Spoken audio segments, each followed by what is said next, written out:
Hello, leaders, and welcome to Run to Your Leadership Challenges. Hey, yesterday we talked about motivation and momentum, and how when momentum kicks in, it can really get your team in a steady motion of wins with little effort from leadership. Today, I want to revisit the old playground merry-go-round and give you another scenario. Did you ever have one person, or maybe a group of people, who just wanted to kill your momentum when you were on this merry-go-round? I mean, they were the ones who either drug their feet to slow it down, or maybe just refused to give you a push if they were standing on the side. Regardless of what they did, they just killed your momentum. They gave your momentum a serious drag. Well, believe it or not, leaders can have this same impact on their teams if they aren't careful. Yesterday, we mentioned how celebrating the little wins can have a big impact on your team's morale and momentum, and not celebrating can slow momentum down. Today, I want to talk about a few other momentum killers, and they are unrealistic expectations or goals, to include not having clear expectations or goals, lack of resources, specifically not having enough resources to complete their jobs, lack of support, as in lack of leadership support, guidance, and feedback, insufficient manpower, to include being low-staffed or having inadequately trained team members. And these are just to name a few of the more common momentum killers. Now, you can add anything to this list that includes any action or inaction from you that slows down your team in any way possible.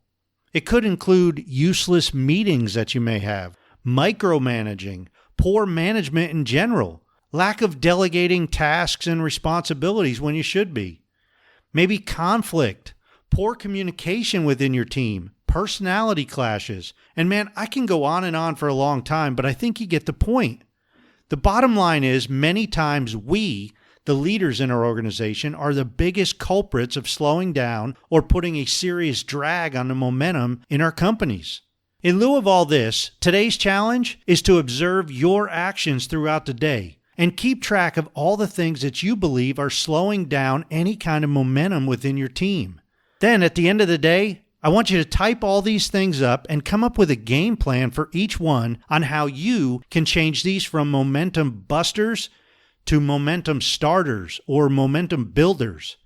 Now keep in mind that you don't have to change everything at once, and I would highly recommend that you only begin changing one thing at a time. Changing too much at once may just put your team into some kind of shock. Change one thing at a time and monitor any progress that you see. Another great idea here is to ask your team members what is holding them back from doing more. Ask them specifically what you can do to help them. Now, before I end today, I just want to repeat some of the things I mentioned earlier as possible momentum killers. And here's just a general list. Unrealistic expectations or goals, lack of resources, lack of support from leadership, insufficient manpower, useless meetings, micromanaging, poor management, lack of delegating, conflict, poor communication, and personality clashes. And all these are just to get you thinking. Hey, that's it for today. And I want to warn you not to be too hard on yourself. And yet be as honest as you can. This may just uncover some of your blind spots, so be prepared for some eye-opening info.